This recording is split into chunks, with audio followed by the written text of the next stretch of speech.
Now these ideas of Plato's aren't just ancient, scary but irrelevant ideas from thousands of years ago.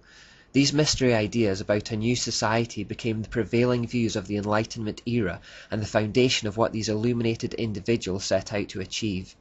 The kind of society being described by Plato is the one that elite occultists everywhere are still trying to engineer. We can see how closely Plato's ideas match the ideas of the Illuminati when we consider their stated main goals.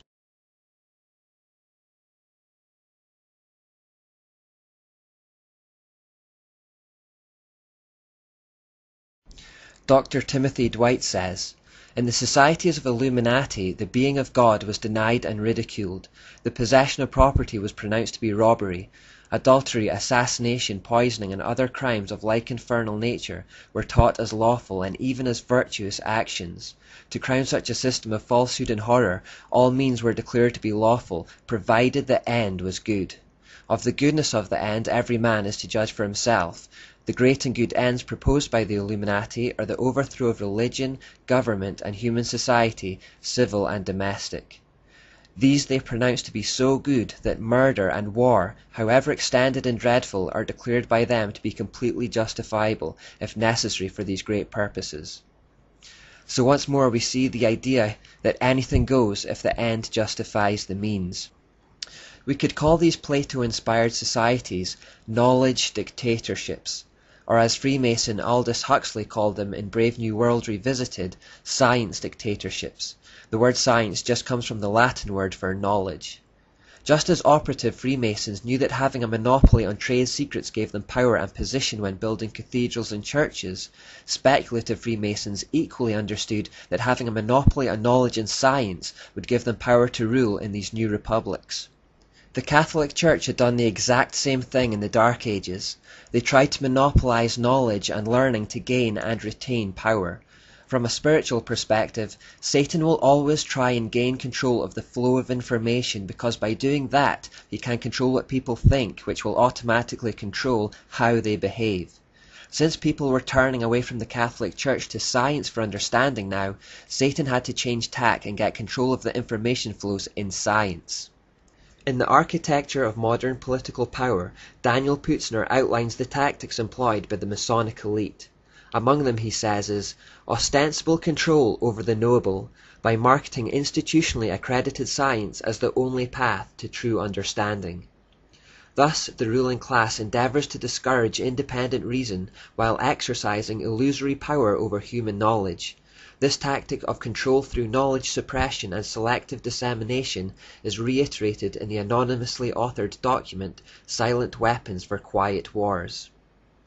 The bookkeeper can be king if the public can be kept ignorant of the methodology of the bookkeeping.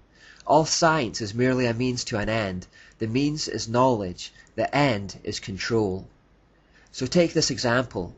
Scientific institutions tell us that we have a man-made climate change problem. Now whether this is true or not, how many individual human beings have actually bothered to study the data or do their own research? Very few. The mass of humanity believes we have a man-made climate change problem because scientific institutions have said so and the mass media has passed the information on. This feeling that there are trustworthy experts in control of the information, bookkeepers as it were, stops the average person from going to it themselves. Just like people in the Dark Ages believed the church was trustworthy and therefore there was no need to go to the Bible themselves.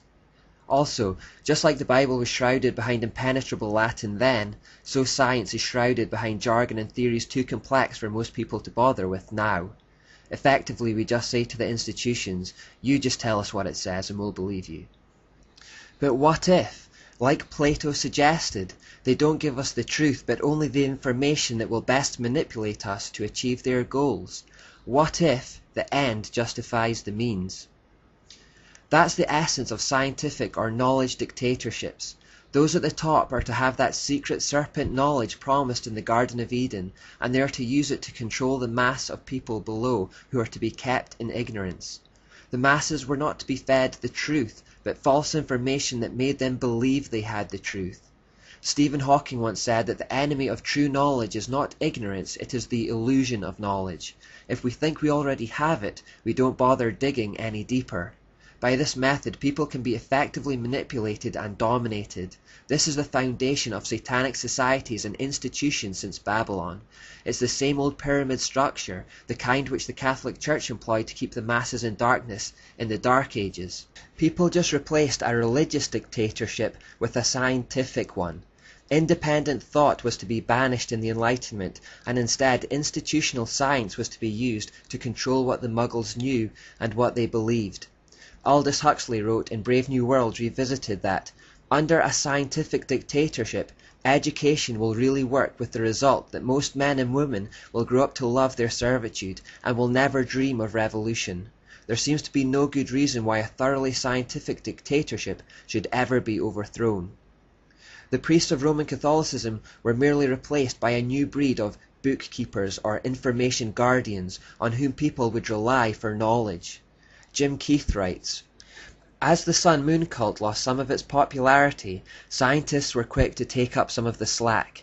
According to their propaganda, the physical laws of the universe were the ultimate causative factors, and naturally, those physical laws were only fathomable by the scientific elite. Just as Latin was beyond the understanding of the average person, so was science. As the people moved away from religion, science was presented to fill the void, and in doing so, the elite simply created a new type of religion called scientism. This is the idea that science explains everything and is the answer to everything, even when science itself can't support that worldview. Much of what we call science today is actually scientism, a mere philosophy masquerading as scientific truth." This new scientific religious system had two requirements: a false science in which people would put their trust, and secondly, an official institution to accredit, control and disseminate it to the masses. That institution was the British Royal Society. Virtually all the Royal Society's founding members were Freemasons. One could reasonably argue that the Royal Society itself, at least in its inception, was a Masonic institution. The Royal Society was to be a kind of propaganda machine, a forerunner to the modern-day media, who would sculpt and shape public opinion through the notions about science that they controlled and disseminated. The Royal Society was to science what the Catholic Church had been to Christianity in the Dark Ages.